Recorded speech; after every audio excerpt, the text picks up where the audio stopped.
Hello and welcome to In Defense of a Movie Podcast, and it's time for some jury duty. With me, as always, is Aaron. Aaron, jury duty time. What's up, my xenomorphs? Today, we are going to talk about a movie that we've both been very excited about for quite some time now, and that is, of course, 2024's Night Swim. Directed by Bryce McGuire, starring Wyatt Russell and Carrie Condon. Carrie Condom? Carrie Condon. Condiment. Condominium. Before we get into Alien Romulus, Aaron. Okay, yes. Lately, I've been checking out just stacks of Blu-rays from the library because the library just down the road from our place, they stay really current on new releases. And so it's a good way for me to take chances on things that maybe I'm not feeling so enthusiastic about, that I don't have to rent on premium or try to hunt down on streaming services. So in this stack of movies, I brought home Night Swim, which sits on Rotten Tomatoes at 20%, and the audience score is 43%. And it's a movie about a haunted swimming pool. And I thought I was morbidly interested in how you could make an hour-and-a-half movie about a haunted swimming pool. And for the most part, up until the third act, I thought it was pretty entertaining. Okay. There's a pool. Always wanted a pool. Is this everything? We'll grow into it. Aaron, I feel like at this point, Blumhouse has like a wall of words, and they just like throw a dart at it, and then whatever the darts land on is what they make a movie about. Okay, well, tell me more about this movie. Was it kind of like Tire, where it's just really absurd? It is funny because was it called Tire or Rubber? I can't remember. It was played very seriously. It's this family moves into this house, and they don't realize that the swimming pool has a checkered past where basically everyone that's lived in that house has had someone that's died in that house in this particular swimming pool. And it goes back to when it used to be essentially like an old bog that people would make wishes into. And Wyatt Russell plays a baseball player that has an injury, and he's trying to deal with that and adjust his life around the fact that he's probably not going to make it to the big leagues. And generally speaking, the acting was really good, and it was pretty decent for a PG-13 jump scare, whatever kind of movie, but it falls off in the third act like you wouldn't believe. And so I don't know if I'd recommend it to anyone in particular. Yeah. But if you're curious about how a movie about a haunted swimming pool would look, this isn't too bad. If you're like us and you just genuinely enjoy watching bad movies for no reason, this is the movie for you. If you have a local library near you and you've never thought to check out just a big fat stack of Blu-rays, this should be in that pile. I'll just say that much. You know, I've actually really been enjoying Amazon Prime for that reason, because every time I go on there is just so many strange movies that are on that streaming service. Totally. A lot of these like weird horror movies, like low budget horror movies. So definitely also a good place to check out if you can't make it to the library. Totally. You know what? Tubi is like that too. Tubi is kind of a free, like, it's almost like the bargain bin of streaming services. But there is so much random, bizarre stuff on there. It's like, it's almost icky at times, but there's some weird stuff on there, man. Yeah, I'm very curious how Tubi works. I guess I've went on it a few times, but I just tend to get like annoyed with the app there. Yeah, the app's kind of second rate. But there's some weird stuff on there, and they get a lot of AAA movies too. It's very strange. I have no idea. It must be in advertising because they do have ads in the movie. So. Oh, okay, I see. You know, it's funny, Aaron. As we jump into Alien Romulus, I was thinking about this week, how like not enough is being said about like this commercial horror movie resurgence that's happening lately. Yeah. It has never been a better time to be a fan of horror movies, man. Yeah. There, over the past, I want to say 3 years, there has been a deluge of quality, good like horror movies. Movies like Talk to Me, The Black Phone, Long Legs, Night Swim. No, not Night Swim, but I've had a blast chewing through all these different horror movies, and I really feel like a lot of these films are keeping the Hollywood machine going because they're cheap to make. They always turn a profit. Not a lot, but they turn a profit, always, it seems. Or it's easier to turn a profit on them. Should be. Totally. Yeah.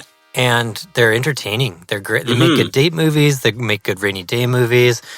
It's amazing. And it's funny because I don't see a lot of talk about this. People love to like, dunk on superhero movies and that whole genre. But yeah, I just want to say, like, if you're a fan of horror movies, like, it's good eating these days, man. Yeah, oh, definitely. I was thinking the same thing. Definitely saw Long Legs. That was a pretty sweet movie. So, just the fact that they're able to bang out movies at a lower budget and still turn a profit is good. And I definitely think it's what the movie industry needs right now. Just something to sort of re-energize it. I agree. Smile, that was another good one. I finally got around to watching Smile. Really enjoyed that. Smile, I feel like there is, and maybe someone out there knows this off the top of their head, but I remember watching a horror movie when I was younger, and it was almost the exact same concept as Smile. But there's supposed to be a second one coming out as well here, so, that says something as well. Yeah, this is the only problem I see with horror movies is the law of diminishing returns. Whenever a horror movie strikes it big, there is inevitably they milk it right into the ground until it's no longer relevant. And that's a problem, but it's also part of the big machine. But I also have that problem. Sorry. What's interesting to me is horror movies kind of gone are the days of the slasher. Like we still have movies like, what is it, In a Violent Nature, that one that just came out as like in a first shot from the perspective of the killer. But a lot of the new wave of horror movies is much more psychological and visceral. It's like the A24 wave of movies like Hereditary and stuff like that. Oh yeah, definitely. Millennials love their psychological horrors just because of all the real life trauma that we've all been through. So because we're living a psychological horror. Yeah, pretty much. Yeah. All right. Well, that being said, let's talk about a brand new horror movie that we're both pretty excited about. Alien Romulus. There she is. You want to break in and steal highly regulated equipment. This could be our only ticket out of here. Should be in and out in 30 minutes. Welcome to the Romulus space station.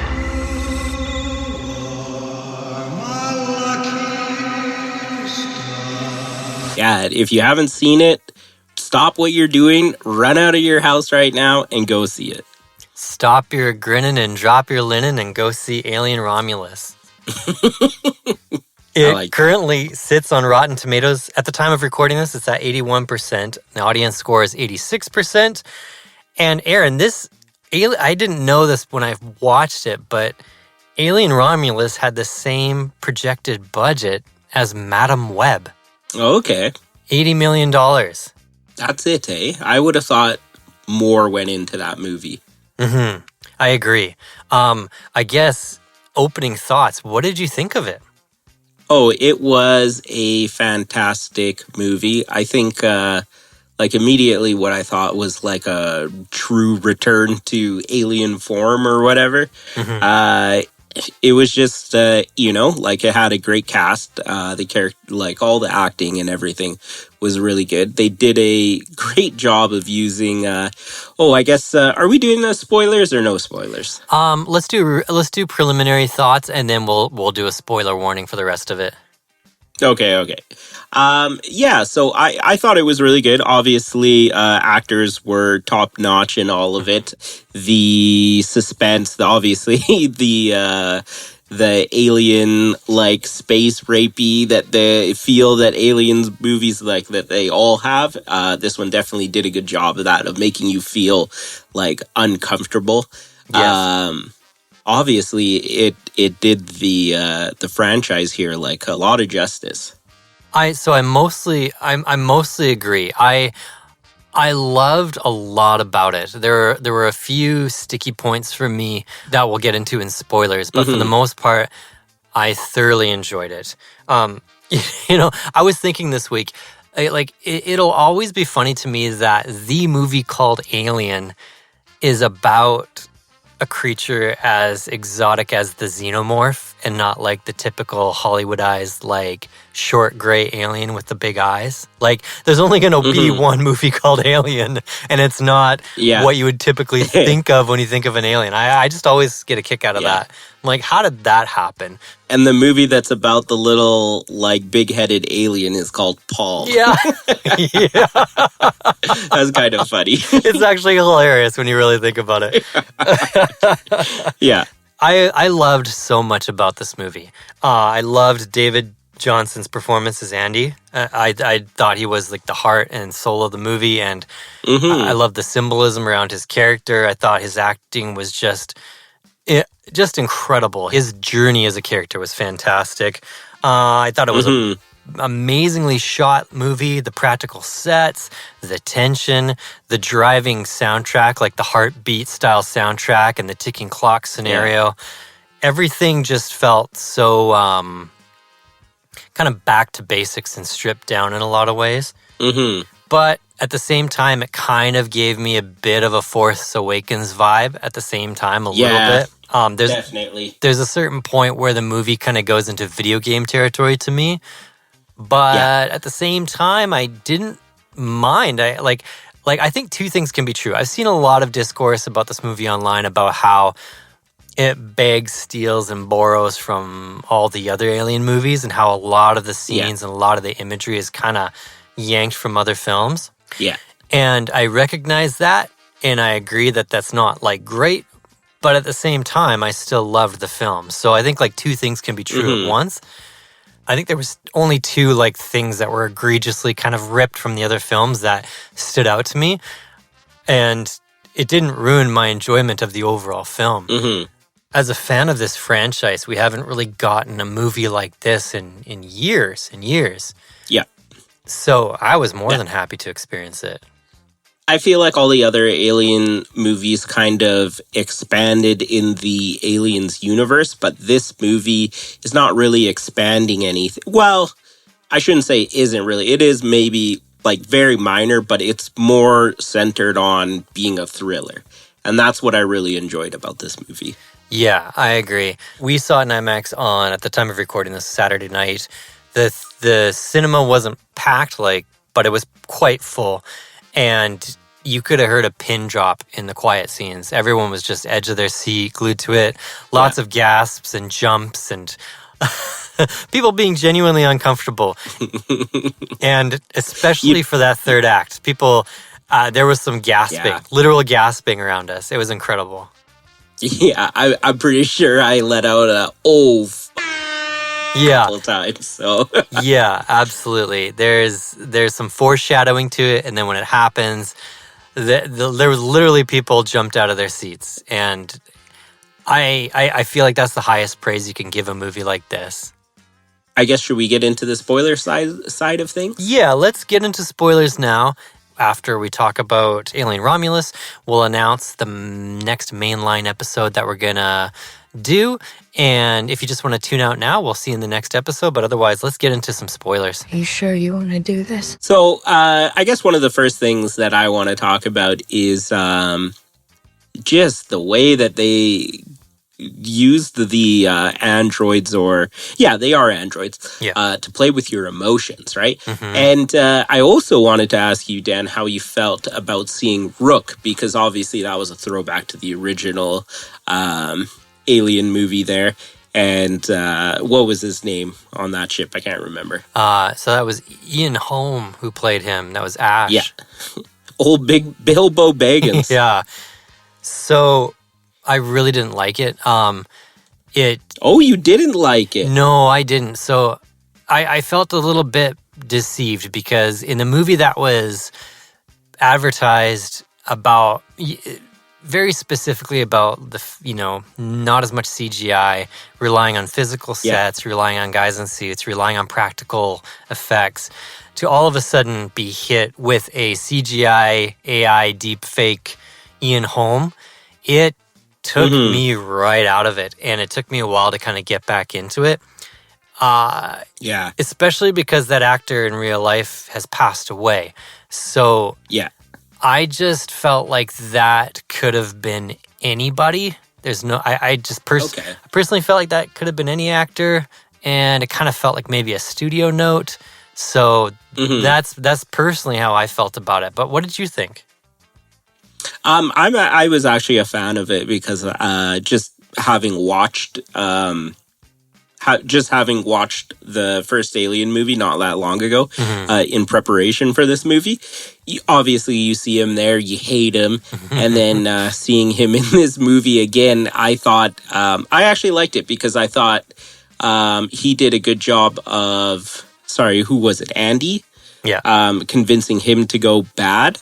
So I just kind of like the dynamic there too.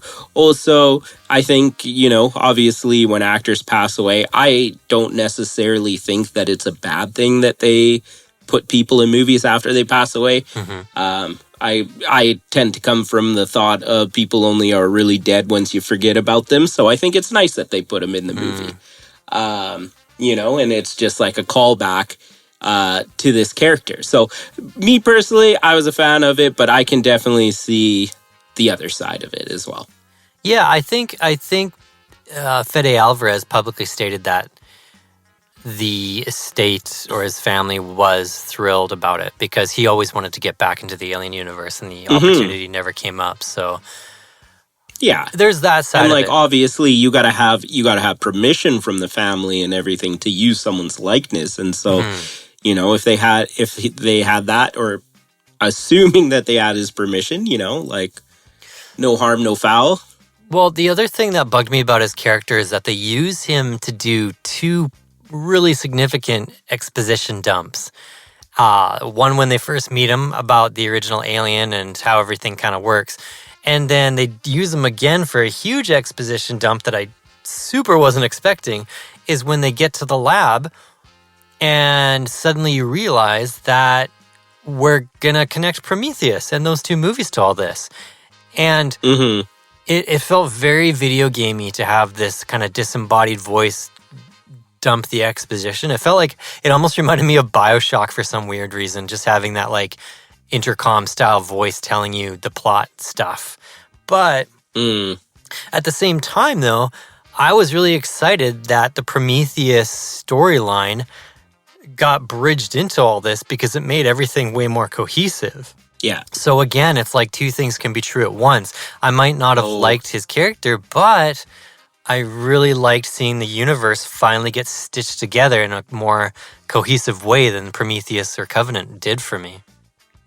I have an argument in regards to that. Hit me. Because when he was doing his whole spiel explaining everything, what I thought was, oh my gosh, thank you for explaining everything, getting this out of the way as a true Aliens fan who already knows all this information, doesn't want to go through it, learning it all through the natural course of the movie. I was a fan that they just like blurted it all out. And we just got rolling with the movie and got rolling with like the jump scares and like, the suspensefulness and everything. Yeah, I think part of that too was this is an intergenerational Alien movie like the other ones weren't. Yeah. Like we talked about in our last Jury Duty, this movie was much more viral and marketed in a way different way than the Prometheus movies were.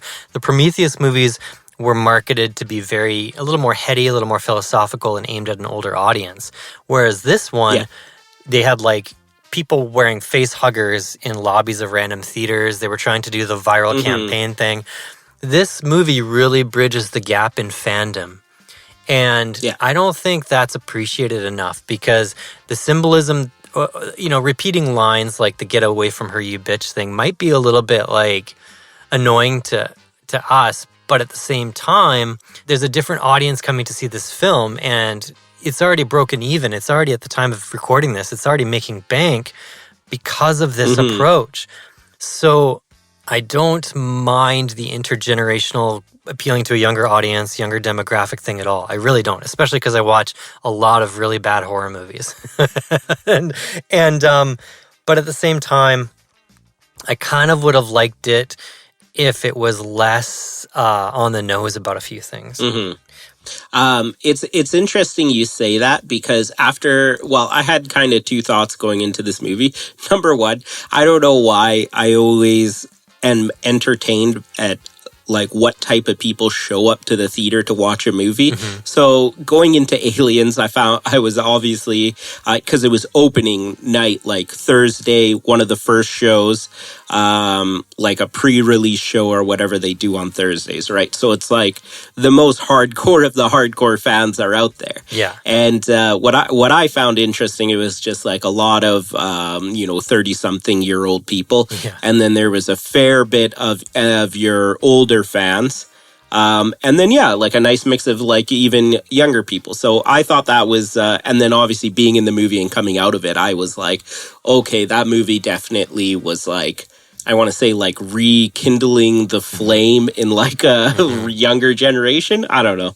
Yeah, I agree. I totally agree with that sentiment, because I've seen a lot of discourse about how this movie doesn't really have a distinct style, and how it really adheres to the style of the first movie, the technology and everything else.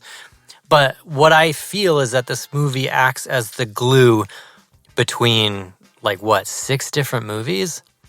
You have the bridging of the gap between Alien and Aliens. You have the bridging of the gap between Alien and Prometheus. You even have some neat homage to Alien 3 and to Alien Resurrection, all rolled into this love letter of a movie that still advances the overall universe. Like seeing the Weyland-Yutani mining planet was so cool. I loved that so much. Actually seeing some of the stuff that we've only really kind of imagined or speculated on, amazing sets. It was so cool seeing how the mining contracts worked, like knowing that Ripley and her crew from the first movie came from this universe. It just felt so much more connected. And then, I was not expecting any Prometheus ties at all, but it made me appreciate everything more. And so that was awesome. And the only other thing that really took me out of the film was, again, like the callback lines. I hate callback lines to other entries in the franchise, especially when they seem kind of shoehorned in. I really don't like that. And there's at least one in this film. So there's 2 really that stuck out to me, but one for sure that I was like, you didn't need that. The context is wrong. I loved how the ending of this movie almost followed exactly the ending of the first Alien movie. I know. Like getting ready for cryo sleep. And basically in your underwear or your pajamas, whatever, getting ready to go in, and then one more fight with the alien. Yeah, which was very much like the Resurrections Alien, where it's the weird hybrid thing. Yeah, definitely. Yeah. It's tough, but like I said, I think 2 things can be true at the same time. You can recognize all this stuff, but I don't know, like you always say, Aaron, did you have a good time? Were you entertained? And absolutely, beyond a shadow of a doubt. So, and with this movie doing so well, just guaranteed that we're going to get more Alien content. I know the director was joking about doing a Aliens versus Predator movie with the Prey director. So, let's hope that happens, because I feel like that would be a very good movie. Well, that's why it reminds me so much of The Force Awakens, is because it's kind of a soft reboot that still brings in a legacy character to still builds on the universe and ends with this open-ended, what are we going to do next kind of feeling. Yeah. And again, like Force Awakens, it's tying two different quote-unquote trilogies together. Not so much trilogies, but two different timelines together. It's marrying them together in a way. I think what has to happen next is the next Alien entry has to be fresher than this. I want it to be the same quality, ideally the same director, ideally the same level of craftsmanship. But if it doesn't bring a new style and a new approach, then we're in big trouble. Totally. Did your showing include a teaser for something called Alien Earth? Like, was it at the beginning or the end? Yeah, at the beginning. I don't think so. So I've seen very little details about this, but there is an upcoming series called Alien Earth, and it takes place somehow before Prometheus, and it's set on Earth. And the teaser is just a xenomorph's head, and you like see the planet Earth like reflected in it. Oh, geez. Yeah, so that's all I know about it. I think the cast has been released, but there's precious little other details about it. But it's coming to, I think, Hulu or FX, one of those two. And I have no idea what to expect from that. Yeah, that sounds like we're going to have to pay attention to that. Sounds very interesting. Yeah, so as more details come out about that, we'll have to check into it because I legitimately have no idea how they would approach that. Last time they did Aliens on Earth, it didn't go over super well with the Alien versus Predator movies. Yeah, I was going to say, was there an Alien? They haven't been to Earth except for the Predator movies, right? Yeah, as far as I know. Which technically are not canon to the Aliens universe. Yeah, which I think is how it goes. Kind of too bad. The first one, I have a soft spot for the first one. I rewatched it last week, and I actually still enjoy it. It's campy, it's stupid, it's PG-13 or whatever, but I still get a kick out of it. Yeah, this whole Aliens Romulus has got me on an Aliens kick right now, and I'm like just kind of going through them at the moment, just rewatching them all, so definitely will probably want to watch those as well. I'm curious if Alien Romulus will have an extended edition because it felt like there was some stuff trimmed out of it. It felt like the runtime was really clipped a lot.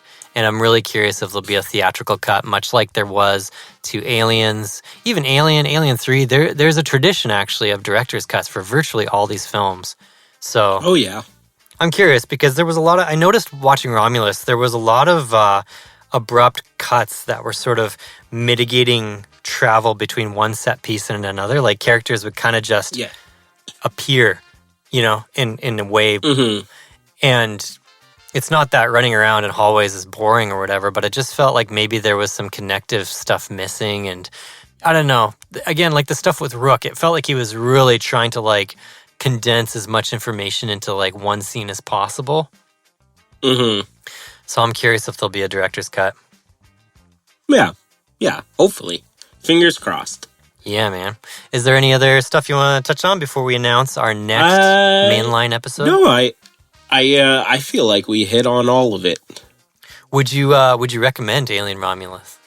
Oh, 100%. Yeah. Like I said earlier, drop what you're doing, run out of your house, whatever you're wearing, and go see it. Whatever you're wearing. Birthday suit, acceptable. Tell them Aaron sent you.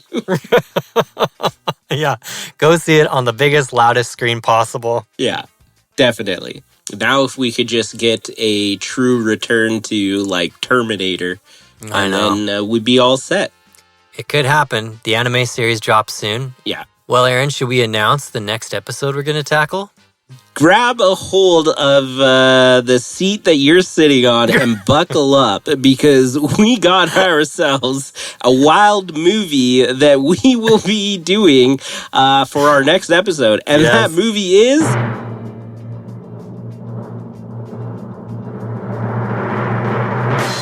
Atlas. Woohoo!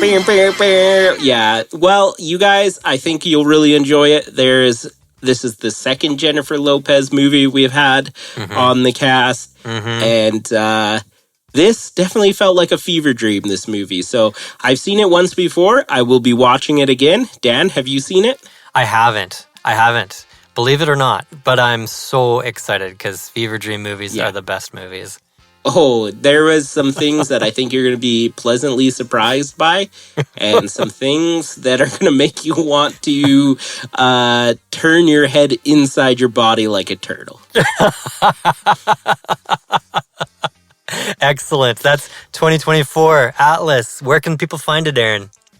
It is streaming on Netflix, so if you got a Netflix account, you're good to go. Awesome. Great. Okay, well, I think that does it for us. I hope you guys are enjoying the new episodes. It's good to be back. And yeah, we'll see you on the next episode of In Defense of a Movie Podcast. Bye.